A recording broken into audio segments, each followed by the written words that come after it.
April 13th, 1997 is the date the Hartford Whalers played their last game in Connecticut. And with that dark 25th anniversary approaching, today we talk to an author who's looking back at the Whalers' legacy. Joining us now is Christopher Price of the Boston Globe, author of Bleeding Green, History of the Hartford Whalers, which comes out this fall. And Christopher, thanks so much for being with us here today. My pleasure. Thank you very much for having me. So tell me, what led you to write this book? Well, I grew up as a Whalers fan, and a few years ago, I was searching around for my next great project, and my wife, bless her, said, why don't you write a book about the history of the Hartford Whalers? You're always talking about the Whalers. You're always talking about this time, in your life growing up as a sports fan, how it affected you, how it impacted you. And it took me about 15 seconds to say, you know what, that's a great idea. And so over the last few years, I've talked to a bunch of former players, media folks, fans, all sorts of people who are connected with the team, and I've got some really great stories. It's one of the most fascinating things for me is it's been a kick to be able to talk to guys like Ron Francis and Kevin Dineen and Mike Liut, but it's been even more fun for me to go back and revisit some of these great memories with some of the real hardcore fans, and I think that's what people are going to take away from this book. What was your relationship with the Whalers like when you were a kid? I loved them. I absolutely loved them.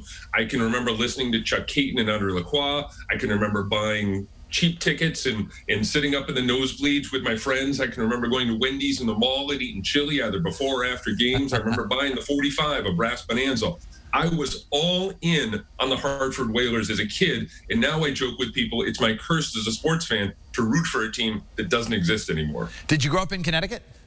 Yes, I did. I grew up in Farmington and Suffield before moving away up here to Boston to go to college at Northeastern University. But yeah, I was all in, like I said, growing up in Farmington, growing up in Suffield. I remember seeing Howard Baldwin once out in Farmington, out and about somewhere in Farmington, and being able to dine out on that for a week with my friends. What did you learn most about the Whalers by writing this book? That the fan base still is hardcore. It really is. I remember talking to one person who said that, look, the Whalers didn't have a lot of fans relative to the rest of the National Hockey League, but the people who love the Whalers really loved them. I bought into the idea that Howard Baldwin had, that, look, Hartford in a lot of ways was like the Green Bay of hockey. And while, again, it was great to talk to Francis and Dineen and Liut and Larry Plow and all of those legendary names, the thing that really stood out for me was the level of passion that existed and still exists today for a team that's been gone for 25 years. Looking back at it,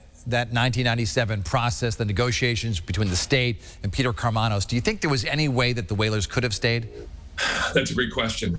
In hindsight, I don't think so. I think that it was always kind of a package deal that, the idea that Peter Karmanos was going to buy the team and they were going to find a way to move it. The book is called Bleeding Green, History of the Hartford Whalers, comes out this October. And Christopher, what's your tease for the book? Why should people buy it? It really is a great story about the history of a team and the love affair between a team and a town and a group of fans that went on for 25 years, and it was an awful lot of fun while it lasted. Christopher Price, we appreciate you joining us. Best of luck with the book. My pleasure. Taking a step back in time to one of Connecticut's most famous immigrant success stories. Plus, a teacher in Ansonia getting a huge surprise this week. That's next in our Positive Vibes. And we always invite you to connect with This Week. Send us an email at thisweek@WTNH.com. We love reading them. Also, connect with me on social media. You can find me on Twitter, Instagram, and Facebook. This Week in Connecticut. We'll be right back.